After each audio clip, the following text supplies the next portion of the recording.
या चर्चेमध्ये आपल्यासोबत रुचिता घोरपडे विद्यमान नगराध्यक्ष आहेत बदलापूरच्या. त्या सुद्धा आता सहभागी झालेल्या आहेत. नगर परिषदेच्या एका कार्यक्रमामध्ये त्या व्यस्त होत्या काही काळ, परंतु आता त्या सहभागी झालेल्या आहेत. तुमचं खूप स्वागत मीडिया भारतच्या या चर्चेमध्ये. आणि मी पहिल्यांदा तुमची मुलाखत करतोय, त्यामुळे तुमचं अभिनंदन सुद्धा नगराध्यक्षपदी निवडून आल्याबद्दल. तुमचे नगर परिषदेचे काही व्हिडिओ महासभेचे बघायला मिळतात सोशल मीडियामध्ये वगैरे, आणि फार डिशूम जोरदार तुमच्या महासभेमध्ये सुरू असलेलं, आणि अगदी मी तुम्हाला बाहेर काढू शकते इथपर्यंत तुम्हाला जावं लागतं, इथपर्यंत ते वातावरण बिघडतं.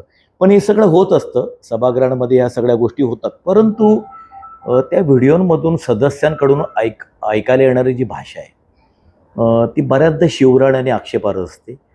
तर तिथे ती जागा तशी भाषा वापरण्याची नाही आहे, एक मुद्दा. दुसरं की नगराध्यक्षपदी एक महिला बसलेली आहे. तुम्हाला हा जो अनुभव आहे अशा पद्धतीच्या भाषेचा, त्याबद्दल तुमची प्रतिक्रिया काय आहे? तुम्ही कसं टॅकल करता हे सगळं? सगळ्यात महत्त्वाचं म्हणजे मला सभागृहाचा 2005 पासूनचा अनुभव आहे. त्याच्यामुळे सभागृहामध्ये कशा प्रकारच्या चर्चा चालतात, कधी सन्माननीय सदस्य ॲग्रेसिव्ह झाले एखाद्या विषयावर, तर मग त्यांचा बोलण्याचा टोन बदलतो, त्यांचं बॉडी स्ट्रक्चर बिहेवियर बदलतं. त्याच्यामुळे मला त्या गोष्टीचा अनुभव आहे. म्हणजे मी स्वतः एक सन्माननीय सदस्य म्हणून त्या सभागृहामध्ये बसलेली आहे आणि मी स्वतः ते डोळ्यांनी बघितलेलं आहे. पीठासीन अधिकारी म्हणून माझ्यासमोर हे माझ्या माइंडमध्ये सेट आहे की ह्या गोष्टी सभागृहामध्ये घडतात. कधी अशी परिस्थिती निर्माण होते आणि त्याच्यामुळे या गोष्टी घडतात. त्याच्यामुळे त्या गोष्टीला मी तयार असते की कधीतरी असं होऊ शकतं, मेंटली प्रिपेअर असते. पण पीठासीन अधिकारी म्हणून मी माझ्या पहिल्याच सर्वसाधारण सभेमध्ये सभागृहामध्ये नगराध्यक्ष, उपनगराध्यक्ष, मुख्याधिकारी आणि सभागृहामध्ये सर्वसाधारण सभेमध्ये सन्माननीय सदस्यांनी कसं वागायचं ह्याबद्दल सुद्धा मी सूचना दिलेल्या आहेत ह्या आधीच. आणि त्याच्यानंतर सुद्धा म्हणजे जेव्हा जेव्हा अशी परिस्थिती निर्माण होते तेव्हा मी आधी कामली त्या सदस्यांना समजावते की हे तुमचं वागणं चुकीचं आहे. एखादे सन्माननीय सदस्य नाही ऐकले तर मग त्यांना मी सूचना देते. तर आतापर्यंत त्या सन्माननीय सदस्यांना सूचना देऊन झालेल्या आहेत. भविष्यात असं कधी आदेशांना सुद्धा लोक आव्हान देताना दिसतात. असू दे, देऊ शकतात ते. कारण काय कसं आहे, महिला नगराध्यक्ष म्हणून कधी कधी काही ॲग्रेसिव्ह सदस्य असतात, त्यांचा बघण्याचा दृष्टिकोन थोडा वेगळा असतो. अच्छा, तुम्हाला असं वाटतं की भासतं की आपण एक महिला नगराध्यक्ष आहोत, त्यामुळे एक दबावाने डॉमिनेट करण्याचा प्रयत्न केला जातो? नाही, आतापर्यंत अजून असं घडलं नाही की मला टॅकल केलं गेलंय, मला ट्रोल केलं गेलेलं, असं कधी झालेलं नाहीये. पण माझ्या समोर घडलेल्या आहेत गोष्टी. म्हणजे माझ्या समोर अशा पण गोष्टी घडलेल्या आहेत की कधी कधी एखाद्या बदलापूरचे नागरिक जेव्हा माझ्याकडे काही समस्या घेऊन येतात त्याबद्दल त्या संबंधित अधिकाऱ्यांशी चर्चा करताना कधी कधी टोन वाढतो त्यांचा. तेव्हा पण मी त्यांना समज देते की मी इथे आहे आणि एक नगराध्यक्ष आहे ह्याचं भान राखायचंय. पहिली आणि शेवटची वॉर्निंग तुम्हाला, परत हे असं माझ्यासमोर बिहेवियर आलं नाही पाहिजे, हे मी नागरिकांना सुद्धा सांगते आणि अधिकाऱ्यांना सुद्धा सांगते. तर तोच नियम माझ्या सन्माननीय सदस्यांना सुद्धा लागू आहे. आज काही दिवसापूर्वी आमच्या नगरपालिकेमध्ये अशा घटना घडल्या. एका विषयावरून थोडंसं कसं असतं, ओघामध्ये माणसाचे कधी कधी शब्द फिरतात, बरोबर, आणि त्याच्यामध्ये त्यांचं बिहेवियर थोडं चेंज होतं. तर मी त्यांना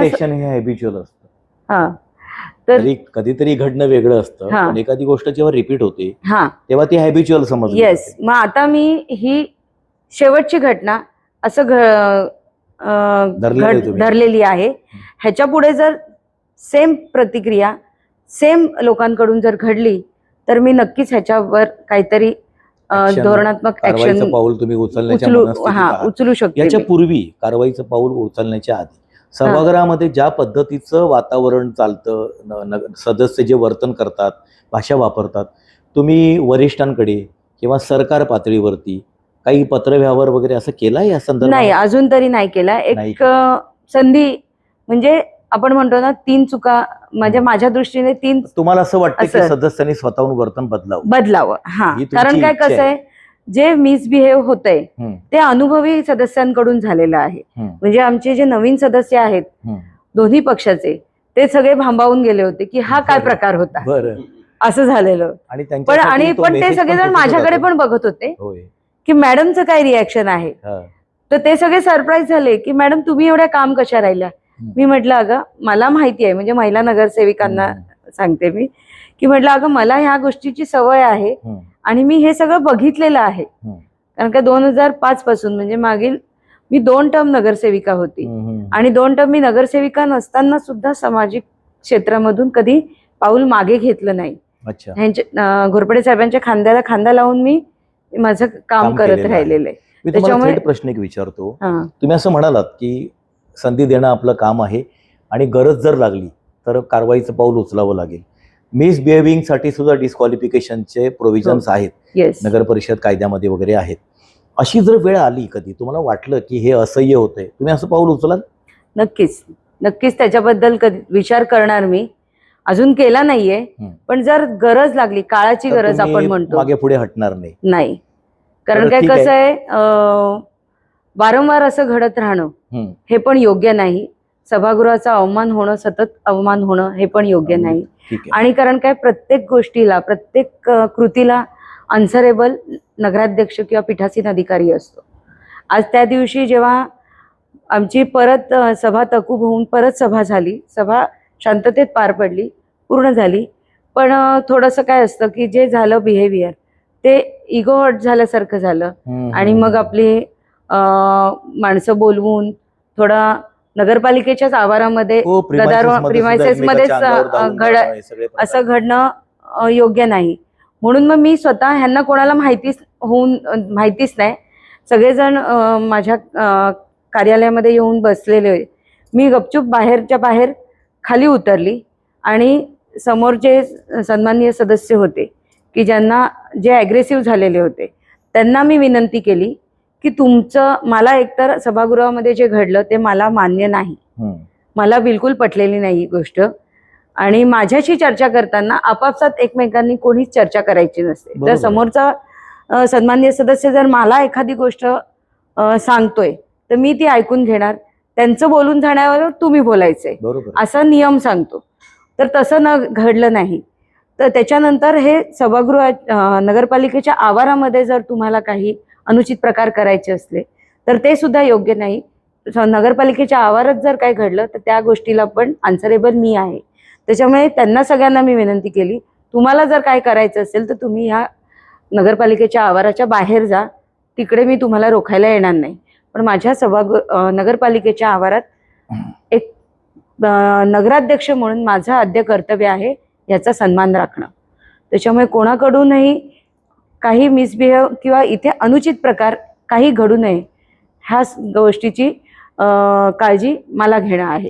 तुमची कुठेतरी अशी मनस्थिती झाली आहे का की तुम्ही एक 3 टर्म नगरसेविका तुम्ही काम केलेलं आहे, आता तुम्हाला नगराध्यक्ष पदाची सुद्धा संधी मिळालेली आहे, खूप सारं प्लॅनिंग आपल्या डोक्यामध्ये असतं की या खुर्चीमध्ये बसल्यानंतर मला या गोष्टी करायच्या आहेत, पण या सगळ्या गोष्टीमध्ये तुमचा वेळ जातोय, सभागृह हँडल करणं आणि तिथल्या विवादामध्ये, असं कुठे तुमच्या मनामध्ये सध्या मनस्थिती झाली आहे का? नाही, तुमच्या डोक्यात काही प्लॅन्स आहेत, हे करायचे आहेत आणि आपण कुठल्या गोष्टीमध्ये वेळ घालवतो? नाही, तसं तेवढं हे म्हणजे अजून झालेलं नाही की माझ्या अशा गदारोळामुळे माझ्या मीटिंग्सच होत नाहीये, असं कुठे घडत नाहीये. ओके. सन्माननीय सदस्य पण आमचे, म्हणजे बदलापूरचं मी दादा मला सांगायला अभिमान वाटतो की बदलापूरचे आम्ही राजकारणी जे आहोत, जे समाजसेवक आहोत किंवा जे नगरसेवक आहोत, ते सर्वजण विकास कामांना प्राधान्य देणारे आहेत. म्हणून बदलापूरचं आमचं राजकारण खूप वेगळं आहे. त्याच्यामधलं तुमचं ट्युनिंग चांगलं आहे. येस. आणि म्हणजे सन्माननीय आमचे सदस्य पण तसे राग शांत झाल्यावर ऐकून घेणारे आहेत. बरं. असं आहे. त्याच्यामुळे म्हणजे तुम्ही जे म्हणाले की कारवाई करण्याच्या बाबतीत तुम्ही काय विचार केला ना काय, तर मला असं वाटत नाही की कधी वेळ येऊ अशी वेळ येईल. हा. तुम्ही आता एक महिला नगराध्यक्ष म्हणून काम करतात. राजेंद्रजींनी बदलापूर शहराच्या एकूण विकास प्रकल्पांबद्दल बऱ्याच गोष्टी सांगितल्या. स्पेशली महिलांसाठी तुम्ही काय करणार आहात? स्पेशली महिलांसाठी म्हणजे आमच्या कुळगाव बदलापूर नगर परिषद हद्दीमध्ये 24 प्रभाग आता आहेत. प्रत्येक प्रभागामध्ये 2-2 नगरसेवक आहेत आणि प्रत्येक प्रभागामध्ये महिला नगरसेविका सुद्धा आहे. आता मी स्वतः एका प्रभागाची पण महिला नगरसेविका आहे. एक प्रभाग आमचा पूर्ण महिला नगरसेविकांचा आहे. अशा प्रकारे 25 ते 26 महिला नगरसेविका आहेत आपल्या बदलापूरमध्ये. आणि मी असा विचार करते की बदलापूरमधली ज्या महिला आहेत, नागरिक आहेत, त्या सर्व महिला नागरिकांना आपल्या कुळगाव बदलापूर नगर परिषदेच्या अंतर्गत महिला आरोग्य शिबिर असो किंवा महिला सक्षमीकरण असो, या सगळ्या गोष्टी त्यांना मिळायला पाहिजेत.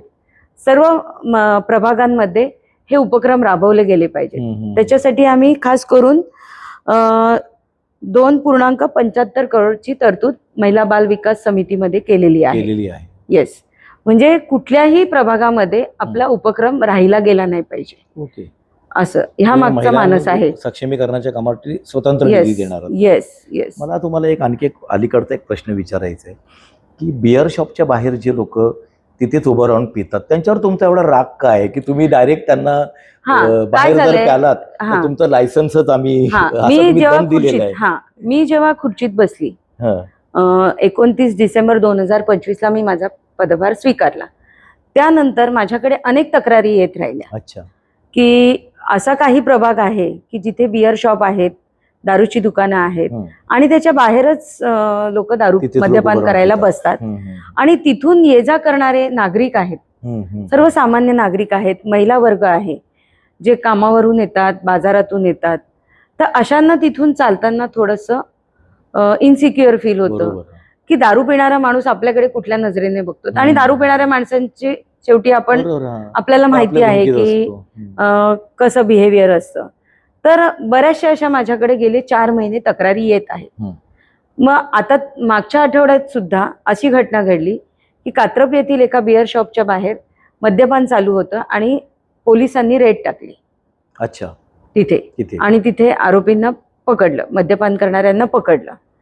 मग ह्या गोष्टी उघड्यावर होणं खूप चुकीचं आहे. आपली बदलापूर शहराची ही संस्कृती नाहीये. एक सांस्कृतिक शहर, एक शैक्षणिक शहर म्हणून बदलापूरकडे बघितलं जातं. शहराच्या प्रतिमेसाठी सुद्धा ते चांगलं, शहराच्या प्रतिमेसाठी सुद्धा खूप लाजिरवाणी गोष्ट आहे. आणि जर एखाद्या बिअर शॉपच्या बाहेर जर कोण दारू किंवा मद्यपान करत बसलं असेल तर त्याला सपोर्ट कोणाचा असतो? विक्रेत्यांचा. बरोबर आहे. का तर त्यांच्या दुकानाच्या बाहेर ते बसले आणि विक्रेत्यांना लायसन कसलं मिळालेलं आहे? विक्री करण्याचं, विक्रीचं, फक्त सर्व्हिसचं नाहीये.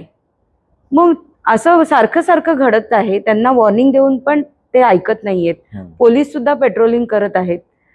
तर असं वारंवार ह्याच गोष्टी घडत राहणं चुकीचं आहे. त्याच्यामुळे मी त्यांना कालावधी दिलेला आहे की त्यांनी सुधारावं, अन्यथा त्यांच्यावर कारवाई करण्याची. तुम्ही लायसन्स रद्द करण्यासाठी रिकमेंड करणार शासनाकडे? जर आपण जर ह्या गोष्टी बंद नाही झाल्या तर मग आपण त्या बिअर शॉपवाल्यांना एक समन्स देणार, नोटीस देणार. हे सगळं करून पण जर नाही बंद झालं तर मग नक्कीच त्यांच्या लायसन्सच्या बाबतीत आम्ही विचार. येस, मग त्यासाठी आम्ही पोलिसांची सुद्धा मदत घेणारच आहोत. तुमच्या मनातला महत्वाकांक्षी प्रकल्प, म्हणजे तुम्ही नगरसेविका नव्हतात, तुम्ही नगराध्यक्ष नाही आहात, तुम्ही बदलापूरच्या एक मध्यमवर्गीय गृहिणी आहात, रुचिता घोरपडे. तुम्हाला ह्या शहरामध्ये असं व्हायला पाहिजे होतं आणि आज तुम्हाला ती संधी मिळाली नगराध्यक्षपद आणि तुम्ही ते करणार. अशी एखादी कुठली गोष्ट तुमच्या डोक्यात आहे जी तुमचं पुढे नियोजित आहे करण्याचं? ओके, सगळ्यात महत्वाचं म्हणजे मला शहर खूप स्वच्छ ठेवायचंय. जर सर्वांनी ठरवलं तर नक्कीच होऊ शकतं, या गोष्टी घडू शकतात.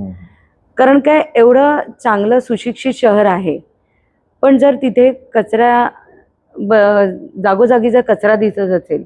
आज बदलापूर खूप झपाट्याने वाढत आहे आणि या झपाट्याने वाढत्या शहराकडे लोकांनी चांगल्या नजरेने बोललं पाहिजे. आणि मुंबईकडून किंवा इतर राज्यातून आलेल्या किंवा इतर शहरातून आलेल्या नागरिकांनी असं म्हटलं पाहिजे की आमचं बदलापूर बघायला या हो.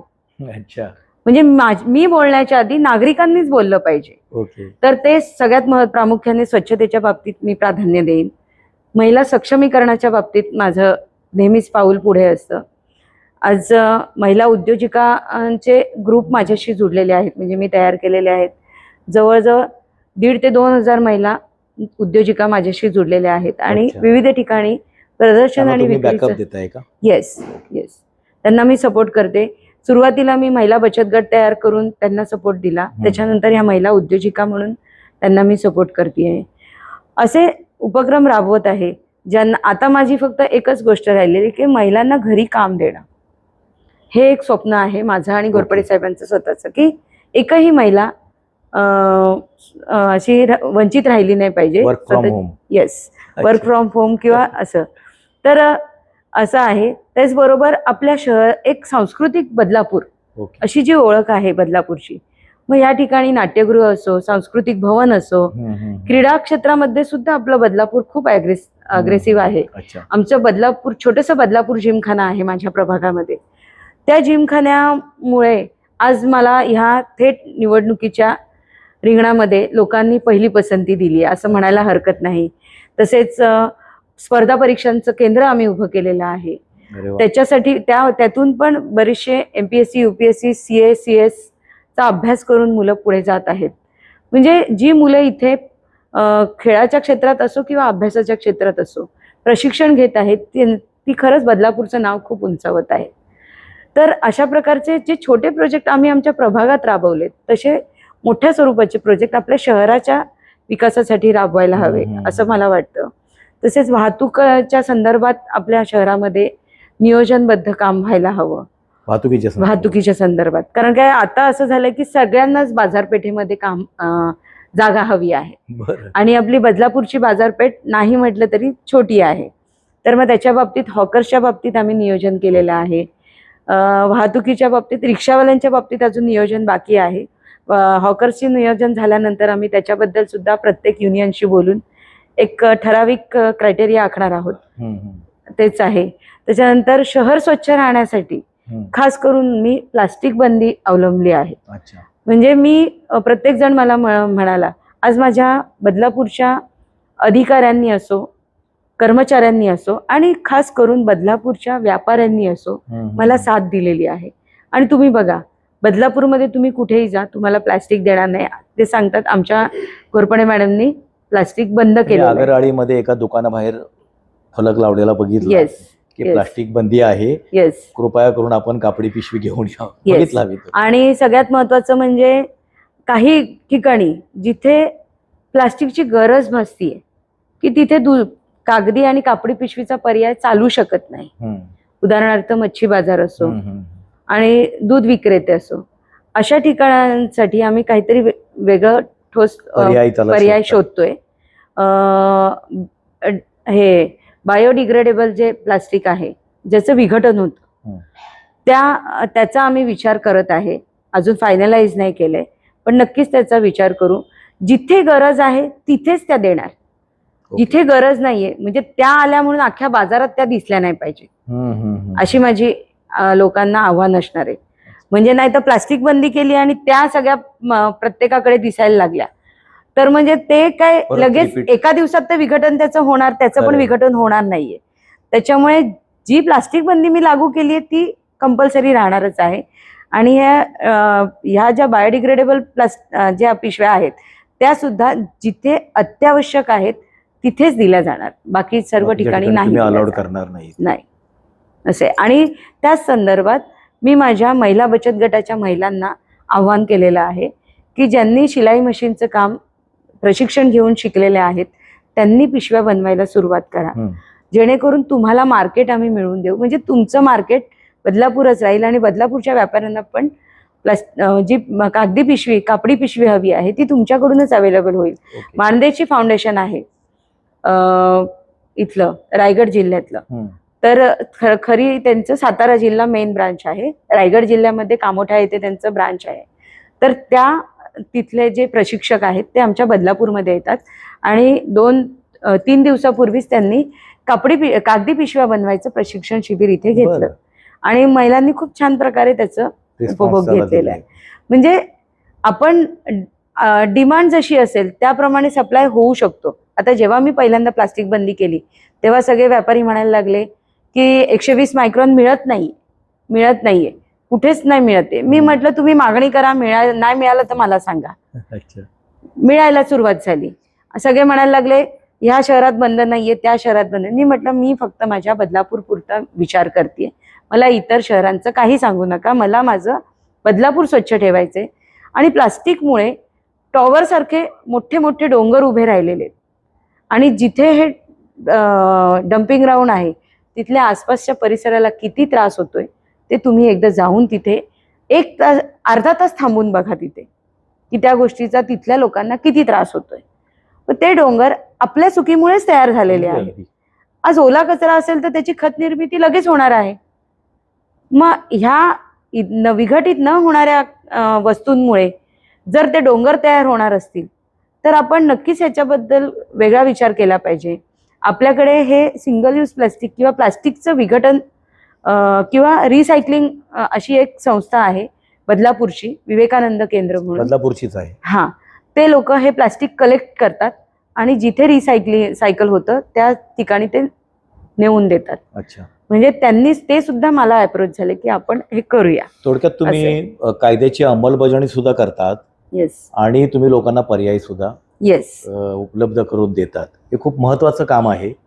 याच्यामध्ये आपण एक पाहिलं की सुरुवात आपण ह्या मुलाखतीची राजेंद्र घोरपडे यांच्यासोबत केली होती आणि त्यामुळे मुलाखतीच्या सुरुवातीला कदाचित मुलाखत बघताना लोकांना हे वाटू शकतं की नगराध्यक्षांना कदाचित बोलता येत नसेल आणि त्यामुळे त्यांचे पती बोलतायत.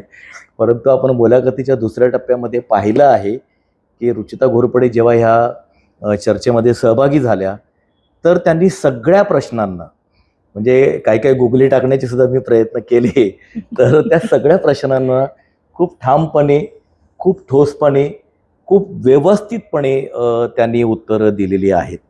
नगराध्यक्ष म्हणून आपण एक महिला नगराध्यक्ष जरी असलो तरी आपण दबावाखाली काम करणार नाही आणि ज्या ठिकाणी कारवाईची वेळ येईल, एखादं असं पाऊल उचलावं लागेल तर तेव्हा ते आपण उचलू, असं सुद्धा त्यांनी ठामपणे सांगितलेलं आहे. तेवढंच नाही आहे पदाचं, तर विकासाचा दृष्टिकोन त्यांच्याकडे आहे, विकासाचे प्रकल्प त्यांच्याकडे आहेत. तिथे प्लास्टिक बंदीसारखी कायद्याची अंमलबजावणी करायची असेल तर त्या ठिकाणी त्यांच्याकडे पर्यायसुद्धा त्या प्लास्टिकला त्यांनी तयार ठेवलेले आहेत नागरिकांसाठी, व्यापाऱ्यांसाठी. आणि सगळ्यात महत्त्वाची गोष्ट म्हणजे की बिअर शॉपच्या बाहेर उभं राहून लोकांनी ते बिअर पिऊ नये याच्यासाठी त्यांनी जे पाऊल उचललं त्याच्या मागची सुद्धा भूमिका त्यांची स्पष्ट आहे की त्यांना विकासाबरोबरच बदलापूरचा जो चेहरा आहे तो चेहरा त्यांना एक सांस्कृतिक चेहरा त्यांना ह्या शहराला द्यायचा आहे. प्रथम नागरिक म्हणून त्यांची ती मनापासूनची इच्छा आहे. हे आपल्याला ह्या मुलाखतीमधून ऐकायला पाहायला मिळतं. आपल्या दोघांचे पण खूप खूप आभार. थोडीशी व्यस्तता होती पण तरी सुद्धा ती एक धावती मुलाखत, ज्याला आपण म्हणतो धावता दौरा आणि धावती मुलाखत, ती झाली आणि खूप चांगली मुलाखत तुमच्याकडून ऐकायला मिळाली. प्रश्नांची खूप समर्पक उत्तरं तुमच्याकडून ऐकायला मिळाली. त्याबद्दल आपल्या दोघांचेही खूप धन्यवाद. धन्यवाद. खूप खूप धन्यवाद.